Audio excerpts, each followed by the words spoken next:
Hello, everyone. This is East, your energetic and authentic self today. And good to see you one more time. Again, this is Joy.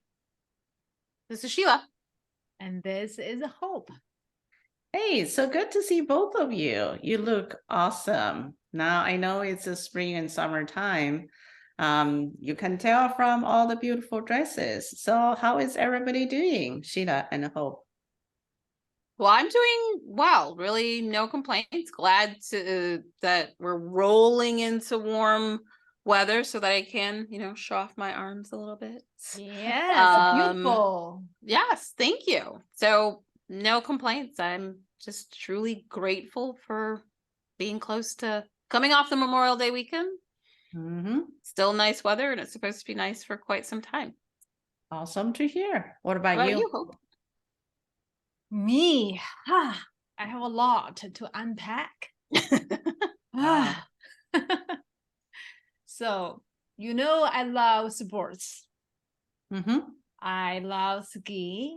And during one of the ski trip, I injured myself.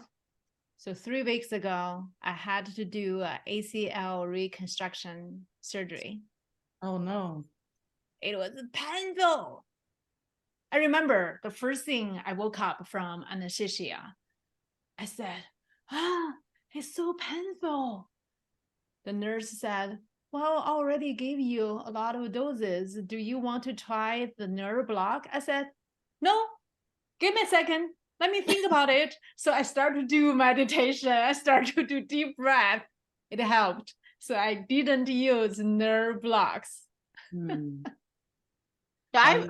I've not to digress too much. I've not heard of nerve block. Is it truly as it implies as far as I think blocking the really they're nerves? gonna block the nerves so you don't feel pain anymore. Hey, luckily I didn't use it, so I don't know. Okay. I remember Michael might use it. I think it kind of there's an extended period of time that you don't experience pain, but don't quote me on that. Maybe I should have used it. I did not say that either. Why do you think you should have used it? Tell us more. Right. I don't want to use it. So the recovery was kind of painful. But we know in Y.E.A.S.T we learn pain is inevitable, suffering is optional. So I use that to remind myself every time I was going through sharp pain, it's like I can't really change anything. I just had a surgery. I can't sleep. Of course, it's painful. But I don't have to suffer.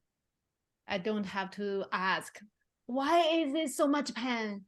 What did the doctor do? Why did I ski? Why did I not being careful when I was skiing, right? In that case, I will be suffering more. But I didn't.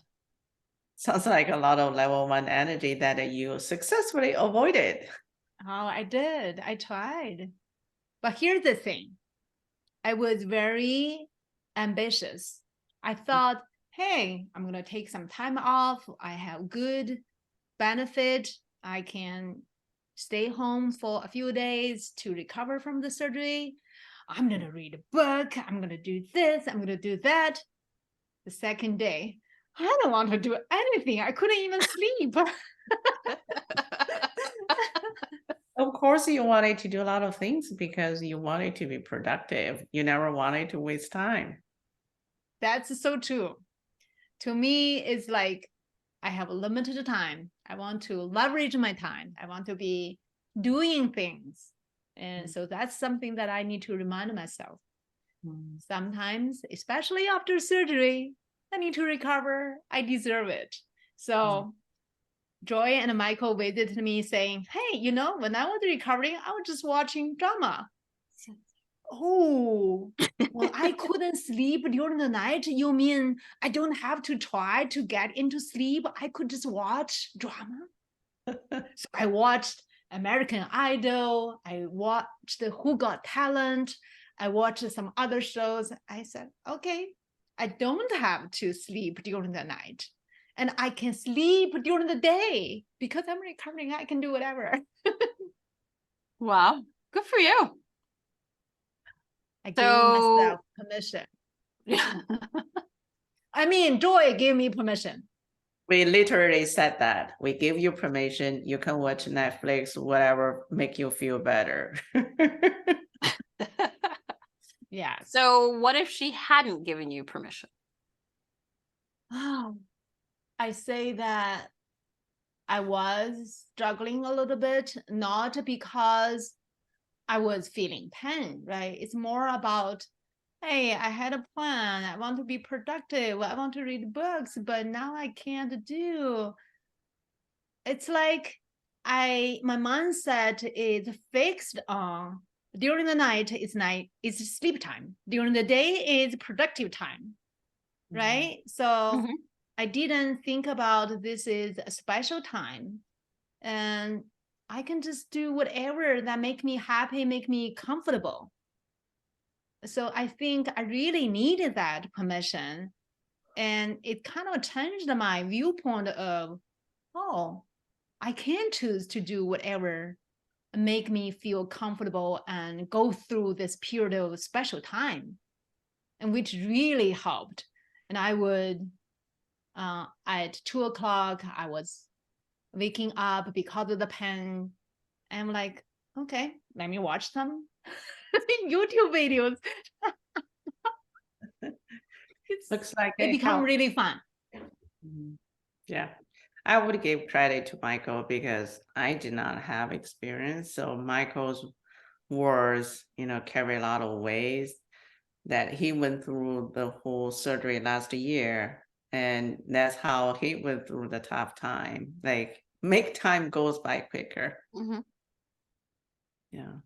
It really helped. I am so glad that Michael was able to give me that strategy, gave me that permission.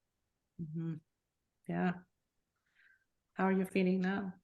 Oh, go ahead, No, Sheila. I was actually going to ask a Same similar thing. question. So I constantly remind myself that the body is so complex and it has its own agenda. No Mhm. matter how much I want to get healed, I want to go to the slope now to ski, but I have to be patient. I want to be patient. So 3 weeks in, I have been doing really well on my PT. However, there was a week that I couldn't because I was staying with my mom in the hospital. That's another thing, another topic we can come back.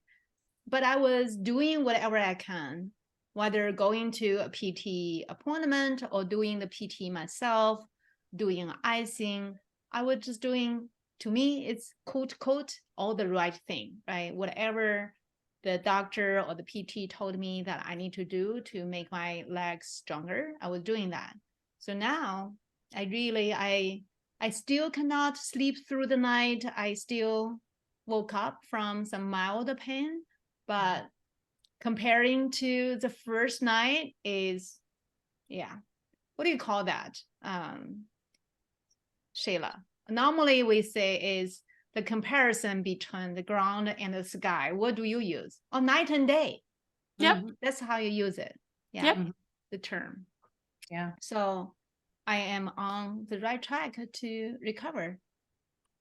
We're happy for Okay. you that you already feel much better. Yeah, I do feel really good.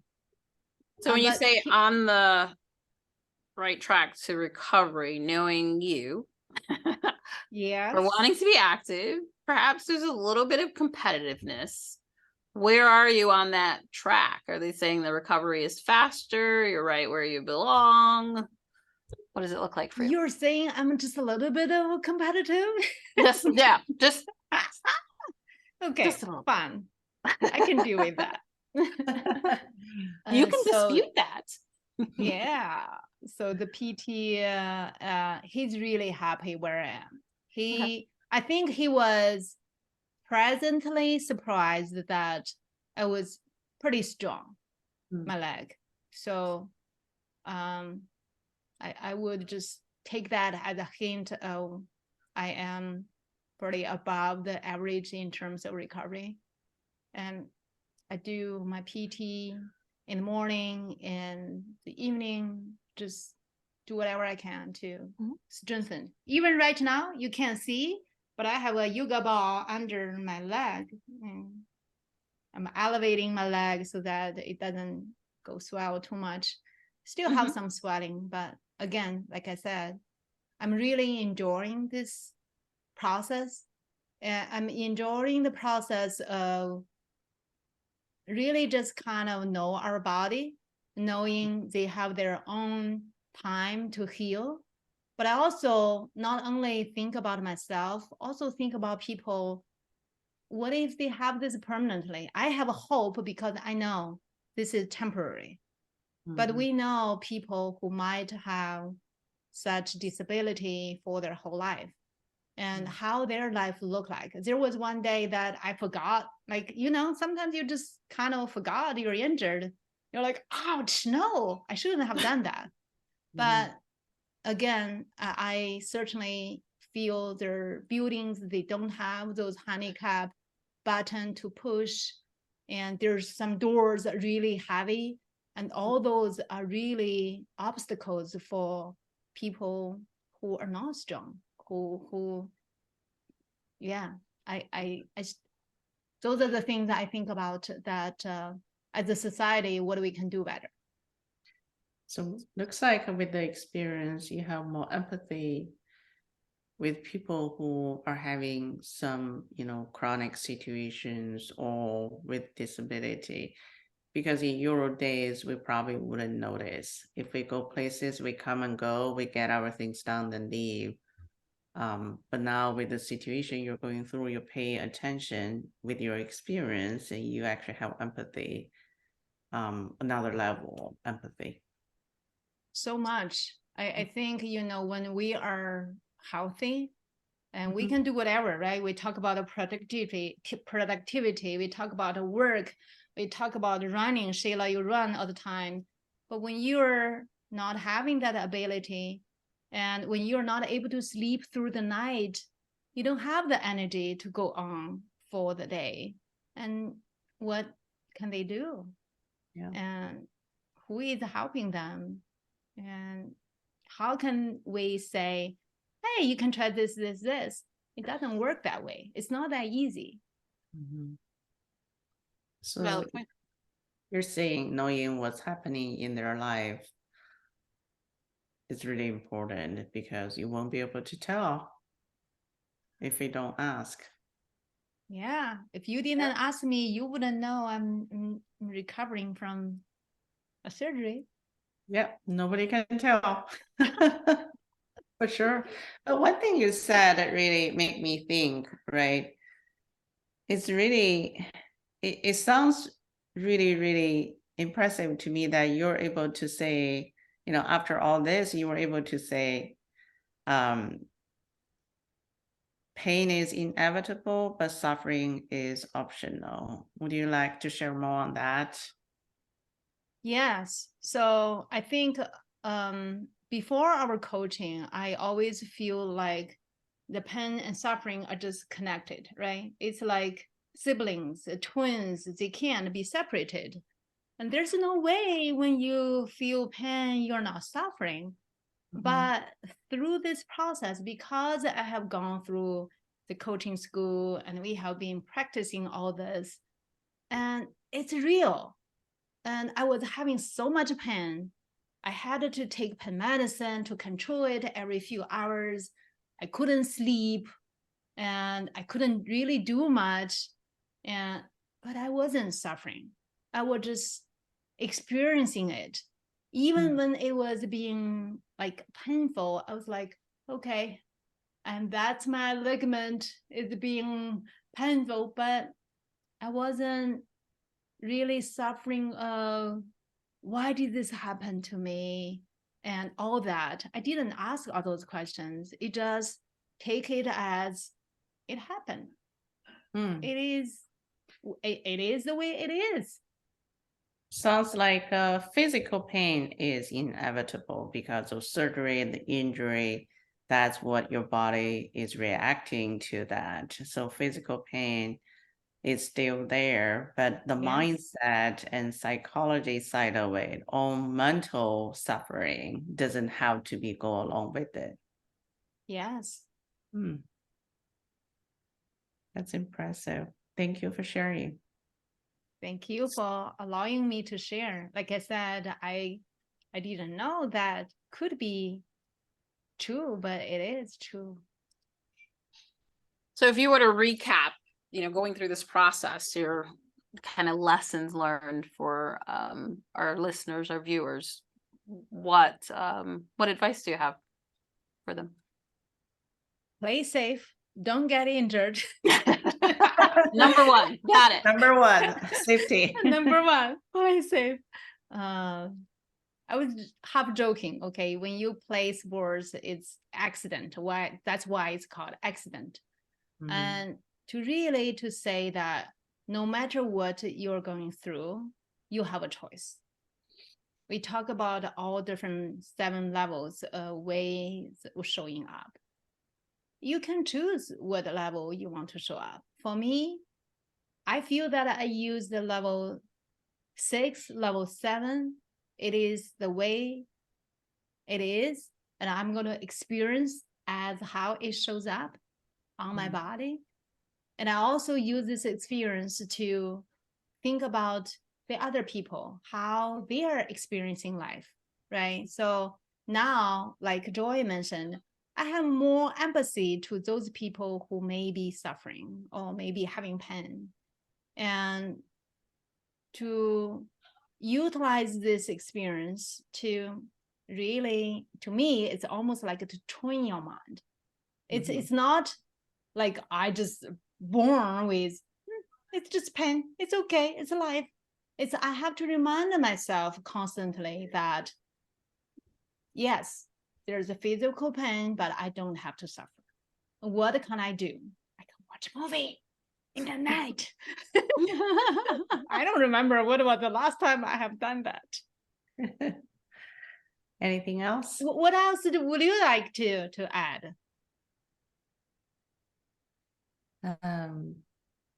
Not from me on this particular experience, but I would say knowing you, surround myself by, great sisters like you two, showing me how the life can be different. That's a blessing. So the advice I have will be surround yourself with great people so you can always learn from them. So your life can be more energetic no matter what situation you're having. Then you just reminded me who gave me the permission for me to watch movie. It's you, Joy, and Michael. And I think that's one thing I also learned, that I can ask for help and I can appreciate other people give me the help, give me the care, give me the love. Mhm. And really that's also part of the experience that being vulnerable and being loved. It's really terrific. It's a terrific feeling. Yeah. Having We're other people, have your family, have your friends take care of you. Yeah, we're happy to be able to help. To support. To support. Absolutely. And Support Sheila, you. you were texting me, checking in on me, Mhm. and how you're doing. It just really, I feel loved. Yeah. Sheila, what advice you would give? Well, and just listening to what Hope had to say, she mentioned that, between you and Michael, you gave her permission. I would just put out there and suggest to people that it's okay to not be going 100 miles per hour all the time in your life, right? When you encounter something where you need to slow down, take a break, give yourself permission to do that, right? We've talked a few times about physical health, mental well-being. It's allowing yourself, providing yourself that grace to go, it's okay that I cannot be as productive as I typically would be today or tomorrow, whatever, in that moment. Give yourself permission and free yourself of self-judgment. in Absolutely. that process. Well said, sisters. And we are all learning from each other and supporting each other all this time. Really appreciate today's conversation. And to our audience, this is East, your energetic, authentic self today. And bye now until next time. Thank you. Bye Good bye. night. Bye.